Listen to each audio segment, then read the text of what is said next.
Hello everyone, Shroomraver here, and today I'm excited to be bringing you my Week 8 match from Division 1 Season 2 of the Pokemon Premier League. Yes indeed. Now, today we are going up against Jack, aka the Donphanatic, the creator of this league. Now, if you want an in-depth analysis of my team, I have made that video, of course. That is linked in the description, so if you want to sort of go over the team with me in detail, see exactly what my thought process was going into this game and why I team built the way I did, you can check that out. That is of course linked down in the description, along with, as ever, those ever-present links to the PPL Twitter and YouTube, and of course my opponent Jack's links as well. He's also the one who recorded my battle today, so thank you very much for him. You'll notice we are back on Wi-Fi as opposed to Showdown, which is nice. We've had to go on Showdown for the past 3 weeks, which is fine, but it's nice to sort of mix it up a little bit with some actual Wi-Fi content. So, my team, very briefly to go over it, we have 4 attacks, Life Orb, Thundurus, and Incarnate. We have mixed Coldberry, Victini, Assault Vest, massively defensive Poliwrath, especially defensive Mega-Audino. We have an offensive defogging, what's that thing called, Empoleon, and a sort of gimmicky, suicide-y kind of Mismagius going on with both Perish Song and Destiny Bond. Now, Jack's team, Norwich Skitty, as indeed is his team, this week is made up of Hitmonchan, Weavile, Tornadus Incarnate, Mega Slowbro, Heatran, and the Heliolisk. A lot of what I was expecting to see. I didn't expect to see the Hitmonchan, which is interesting. I didn't think he was bringing that. I thought that he would be looking to bring back the Aromatisse because he's been so reliant on it, and rightly so this season. It's been putting in a massive shift for him so far. But I suppose he's got those 2 forms of priority that are super effective against Tyrantrum, who's been one of my big threats this season. I guess he was fearing that, and looking at his team, kinda wish I'd brought it because it could have put in a decent showing against him. But, you know, we work with what we've got. I'm still pretty happy with the team I put together. And I figured I could do okay against it. You know, I have decent coverage. I have Mons to wall his big threats. You know, Hitmonchan has shown that it can do a lot of work for him, but it should be fairly easy to manage, I would think, with the team I've got. So, without any further ado, let's get right into the battle and see how things played out. So, into the battle we go. Jack is issuing his challenge. I'm going to lead off, of course, with my Thundurus, as Jack is going to be making lead with his Fast Electric, his Heliolisk. Now, here I can kind of scout to see if he is Scarfed, and I outspeed, so he's definitely not Choice Scarfed, which is interesting. I'm expecting some kind of Life Orb variant. I do a little bit of nice chip damage to it, and I'm going to be able to Volt Switch on out of there. And my switch is, of course, Audino, whether Mega or not. It's still going to be taking hits fairly well from this guy, and he goes for his own Volt Switch, so he's going to be able to get initiative here. His Volt Switch does, you know, a little bit of nice damage to my Audino, and he doesn't show Life Orb, so, you know, potentially Expert Belt or some kind of berry.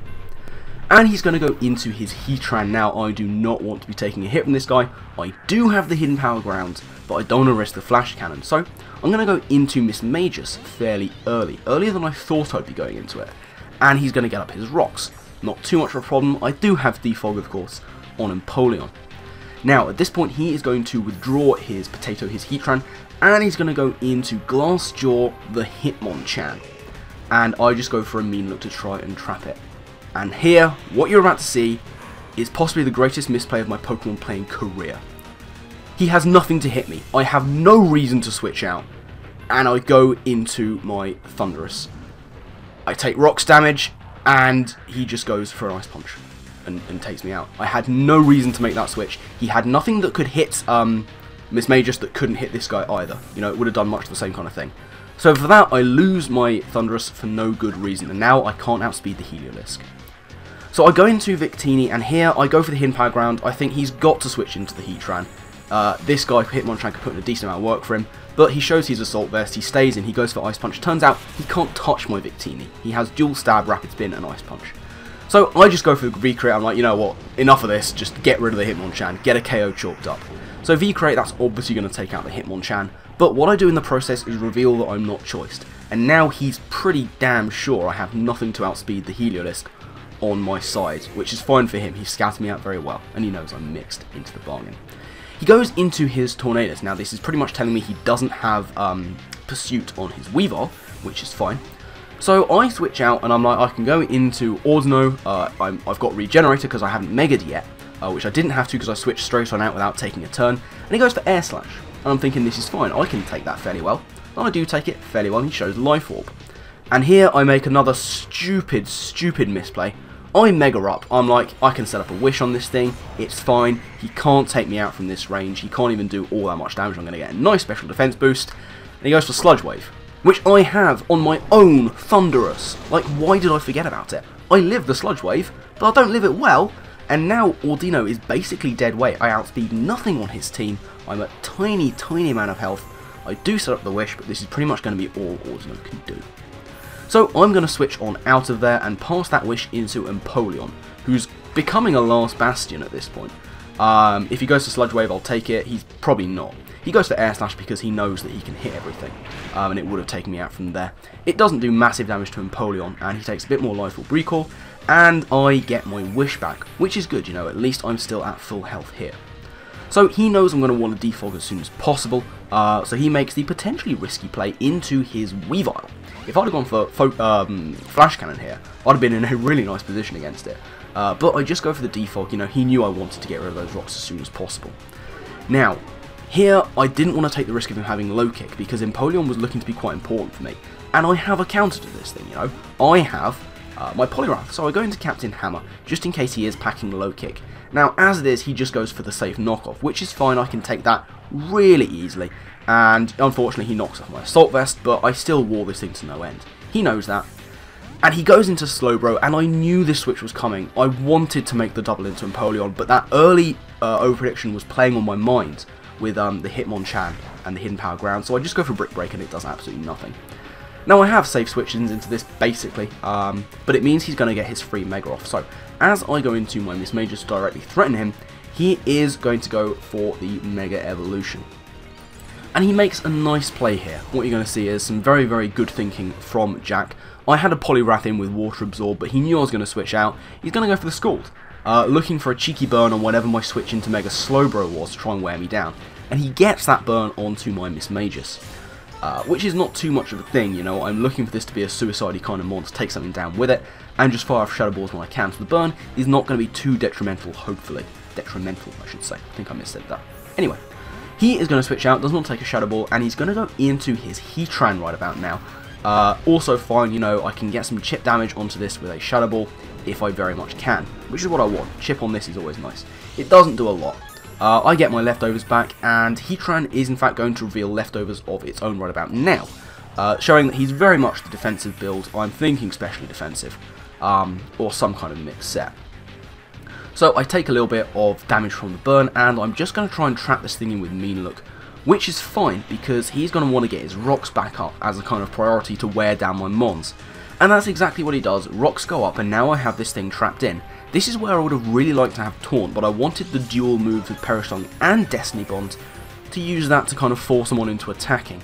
So, he's going to get his leftovers back. I have him trapped, and this is fantastic. I can just try and go for the Perisong, knowing he probably can't take me out from here, given that he is a defensive build. So, in comes the Perisong, which is grand, but Jack's seen me play this kind of game before. He knows what I like to do with my Miss Major sets, and he's just going to raw me out. I don't even stand a chance. I don't get to do anything with Perisong. He roars me out right into the mod I didn't want to see, which is Victini. I take big rocks damage, and that is not what I want to be doing. His Heatran is now basically back at full health. He's maybe sort of 2 or 3 HP below, and he can switch out because, you know, my Miss Majors is gone. He switches out, resets that counter of Perisong, goes into his Slowbro, which is absolutely fine for him. I'm going to go for the Hidden Power here, hoping against hope that he would stay in for whatever reason. He has no need to, and Hidden Power does negligible damage. He now knows that that's HP ground. I can go for U-turn here. I have no need to try and bluff the Scarf anymore. He knows I'm not choiced. I revealed that earlier. My hand was forced against the Hitmonchan. So I can U-turn out, but he's very much in Grass Knot range right now. So I'm going to go for the Grass Knot as, well, hopefully in the next turn. I'm going to go into Empoleon. He goes for the Scald, once again looking for a cheeky burn on whenever I switch in. He's not going to get it this time, which is grand, and I can go for Grass Knot. And as I said, he is very much in Grass Knot range. He's not specially defensive invested, he's actually max HP, max special attack, with the Carmine Slack Off thing that he likes using. So I take him out, which is nice, but he can just go into his Tornadus, and I'm looking at this thing, realising I hugely underestimated it, and I'm like, he's got to have brought this in for a reason. I don't like it. Now it's pretty much time to sack off the Mega-Audino, just to see what he's going to do. So I sack off the Mega-Audino to rocks his Heatran and gets a KO not being on the field, very nice for him. And it turns out he has Focus Blast, and now I'm scared because this thing can run through my team. So I go into my specially defensive Mismagius, just hoping against hope that he doesn't have coverage for this and will have to run an Air Slash, but he has Dark Pulse as his fourth move just to round it off, so he can go for that. That will take out my Mismagius from there very easily, doesn't have to rely on Air Slash hitting or missing. So down it goes, but it's not over yet. I'm not giving up because I have a plan. I can go into my Poliwrath, which after rocks is going to be at 147 HP. Now, Air Slash with his set is a max roll of 143 HP if I had my Assault Vest, which I don't because it got knocked off earlier, so I can't even have that, and now I'm just a little lost. There's nothing I can do. This game has long been over. I go into Empoleon, my only chance is to nimbly dodge a Focus Blast, try and take him out with something. He goes for the Focus Blast, he does miss it. So there's a glimmer of hope. I had to go for Flash Cannon here, in case he wanted to go into the Heliolisk for the Dry Skin. I go for it, and he literally lived on 1 HP. He literally lived on 1. So now it's damage limitation. It's, can I make this a 3-0 loss as opposed to a 4-0 loss? I go into Victini, who as we know by now is very much dead weight. He's going to land the Focus Blast, and what that will allow me to do is get a Vicarious third KO through Life Orb Recall on his part. But his Tornadus has done a massive amount of work to my team. It's going to go down, as I say, to that Life Orb Recall. But now it's Empoleon against the world, and unfortunately the world includes one Heliolisk with an Expert Belt. And that is of course who he goes into. He has no reason not to. He was apparently a bit worried that I was Choice Scarf, which was hovering on the edges of my mind as a possibility to run with Earthquake. I was going to as well, but I didn't. So he can outspeed me, he can go for that Expert Belt Thunderbolt, and even with my little HP and special defense investment, that will take down my Empoleon. Down it goes, and yeah, that is going to be the game. So, there it is. We lose our first game of the season. Parasect Germain slipped to 7-1 right now. Jack going from strength to strength, he goes up to 4-4. Yeah, you know, obviously I'm disappointed. I would have wanted to try and get that perfect season, which I was looking on course to potentially do. But the perfect season of 11-0 is a dream that I had to accept the reality of probably not coming true. It went on longer than I thought it would. I thought I'd have lost way before this, but long and short of it is the streak has ended. We are at 7-1. Massive credit to Jack. You know, I can't take anything away from the way he played and the way he built. He put together a very, very good team with some unexpected things. And, you know, to all the credit, he played well and prepped well. I didn't play or prep as well as I should have. There were other mons I could have brought and probably should have brought and could have done better for me. And, you know, I made some misplays along the way. That play against the Hitmonchan, where I switched in Thundurus, and to this day I don't know why I did that. I had no reason to do that, and that was basically where the game was already lost. As soon as Thundurus went down, I had nothing to outspeed his Heliolisk. I had nothing that particularly wanted to take a hit from it. And then, you know, the only thing I had to take a hit from it was Mega-Audino. I allowed that to take massive damage against the Tornadus, who I massively underestimated, and I don't know why. I know it's a threat. You know that I hate facing off against Tornaduses, whether they be Incarnate or Therian. But, yeah, that's kind of it. We do suffer our first loss, but, you know, it's okay. It's fine. It's just a blip. We may have taken a loss, but Parasect Germain is still 7-1. We are still at the top of the table, okay? No need to panic just yet. We can allow ourselves a loss. We can allow ourselves a bit of time to sort of say, okay, we've taken a loss, where do we go from here? Well, I'll tell you where we go from here. We go into next week's game, which is actually going to be later this week, because this is going up on Monday. And that is going to be another interesting one. It's going to be against Necro Stevo and the Eterna City Enders. A player who I still don't know a huge amount about. I know he's got a lot of talent. He's taken a couple of wins so far this season. I can't remember exactly how many, but he's got a few wins under his belt. One of them notably being against our closest rival in terms of points, which is RTK. RTK has also only lost one game. Spoiler alert, he won this week. and that was against Necro and the Eternal City Enders. So that's very interesting. We cannot afford to lose this game or any more. Up until recently, there was, you know, a game's point worth of gap between myself and second place, which is RTK, of course. That has now been stretched, or sort of shortened. We now both have the same points record. He is 4 behind me on differential, which is interesting. So we can't afford any more slip-ups. We just can't. But we're not going to have any more slip-ups.